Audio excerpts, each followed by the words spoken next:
राम राम दोस्तों, तो चलते हैं आपको बायोलॉजी के 25 चुनिंदे क्वेश्चन की तरफ लेकर। आप इसका जवाब, आपको इस 25 में कितना क्वेश्चन आता है इसका जवाब आप कमेंट बॉक्स में देंगे। और आखिरी क्वेश्चन छोड़ दिया जाता है, जवाब नहीं दिया जाता है, उसका भी आंसर आप कमेंट बॉक्स में देंगे। आखिरी क्वेश्चन का जवाब आप कमेंट बॉक्स में देंगे, उसके लिए आपको आंसर नहीं दिया जाता है। तो चलते हैं सीधे क्वेश्चन की तरफ। किस रुधिर वर्ग में दोनों एंटीबॉडी पाया जाता है? तो ओ में जो है दोनों एंटीबॉडी पाया जाता है, ए और बी दोनों का पाया जाता है। किस रुधिर वर्ग में एंटीबॉडी नहीं पाया जाता है? तो ए बी में एंटीबॉडी नहीं पाया जाता है, इसीलिए ए बी ग्रुप वाले किसी भी मनुष्य का ब्लड आसानी से ग्रहण कर लेते हैं। किस रुधिर वर्ग में कोई एंटीजन नहीं पाया जाता है? तो ओ में कोई एंटीजन नहीं पाया जाता है। मानव शरीर में लाल रक्त कण का निर्माण कहाँ होता है? तो अस्थि मज्जा में होता है। शरीर में लाल रक्त कणिकाएं कितने दिनों तक जीवित रहती है? शरीर में लाल रक्त कणिका जो है 4 महीने तक जीवित रहती है। आरबीसी फॉर्मेशन 4 महीने पर होता है।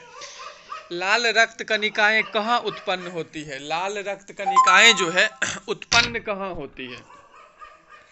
तो ये उत्पन्न होती है आपको अस्थि मज्जा में। लाल रक्त कणिकाएं किस नाम से जानी जाती है?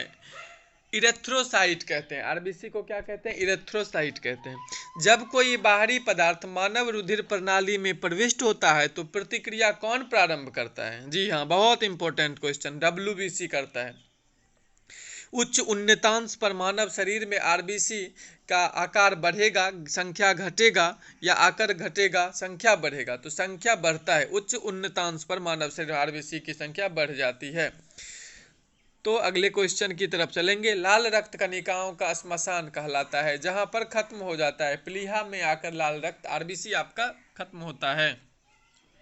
एंटीबॉडी का मुख्य कार्य किसके विरुद्ध होता है? एंटीबॉडी का मुख्य कार्य जो है संक्रमण के विरुद्ध होता है।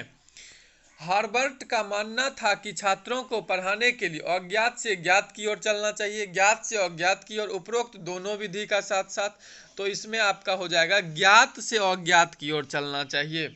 छात्रों की अभिव्यंजना शक्ति और शैली की जांच के लिए आप कौन सा उपाय अपनाएंगे? तो इसके लिए उनको प्रश्न देकर उसका उत्तर लिखने को कहेंगे। स्तनी के हृदय में कितने कोष्ठ होते हैं? तो 4 कोष्ठ होते हैं। मानव हृदय में भी 4 कोष्ठ होते हैं क्योंकि ये भी स्तनी होते हैं। व्हेल के हृदय में कितने चैम्बर होते हैं? तो व्हेल के हृदय में भी 4 चैम्बर होते हैं क्योंकि ये भी स्तनी होते हैं। सबसे विशाल जीवित स्तनपायी कौन सा है? नीला व्हेल को सबसे विशाल जीवित स्तनपायी कहा जाता है। लक्ष्य निर्धारण हेतु रडार तंत्र किसमें पाया जाता है? लक्ष्य निर्धारण हेतु रडार तंत्र जो है चमगादड़ में पाया जाता है। मनुष्य ने सर्वप्रथम किस जंतु को पालतू बनाया था? सबसे पहले कुत्ता को पालतू बनाया था। अंडा देने वाला स्तनधारी कौन है? जी हाँ, स्तनधारी है लेकिन अंडा देता है, तो प्लेटिपस स्तनधारी है जो अंडा देता है। सबसे बड़ी आंखें किस स्तनधारी प्राणी की होती है? सबसे बड़ी आंखें हिरण की होती है। निम्नलिखित में से नियतमापी प्राणी कौन सा है? नियतमापी प्राणी कौन सा है? तो आंसर हो जाएगा चमगादड़ नियतमापी प्राणी है।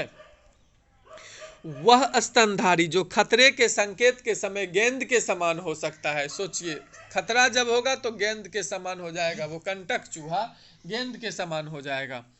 केंद्रक विहीन लाल रुधिराणु किसमें होता है? केंद्रक विहीन लाल रुधिराणु जो है स्तनी में होता है।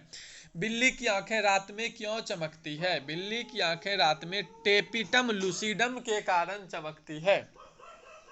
मानव का जैविक नाम? जी, होमो सेपियंस मानव का जैविक नाम है। निम्नलिखित में कौन सा प्राणी स्तनधारी नहीं है? मनुष्य, मछली, व्हेल, चमगादड़। मछली जो है स्तनधारी नहीं होता है। स्तनधारी वर्ग का विशिष्ट लक्षण कौन सा होता है? तो उसमें जो होता है स्तनधारी वर्ग का विशिष्ट लक्षण जो है वो आपको जो है उल्टी उड़ान भरने वाला पक्षी हमिंग बर्ड होता है। उल्टी उड़ान भरने वाला पक्षी हमिंग बर्ड होता है। सबसे बड़ा उड़ने में असमर्थ पक्षी जो सबसे तेज गति से दौड़ सकता है वह होता है ऑस्ट्रिच। शुतुरमुर्ग सबसे तेज दौड़ता है। नेचुरल सिलेक्शन का सिद्धांत किसने बनाया था? नेचुरल सिलेक्शन का सिद्धांत डार्विन ने बनाया था।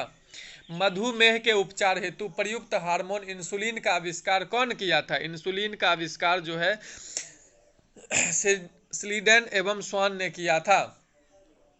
निम्नलिखित में से वह वैज्ञानिक कौन है जिसने पहली बार रुधिर परिसंचरण की व्याख्या की थी? रुधिर परिसंचरण की व्याख्या हार्वे ने किया था।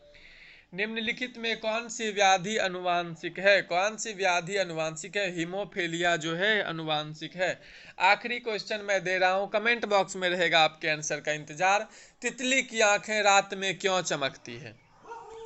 तितली की आंखें रात में क्यों चमकती है? देंगे इसका आंसर कमेंट बॉक्स में। जय हिंद, जय भारत। तब तक के लिए दीजिए इजाजत। वंदे मातरम।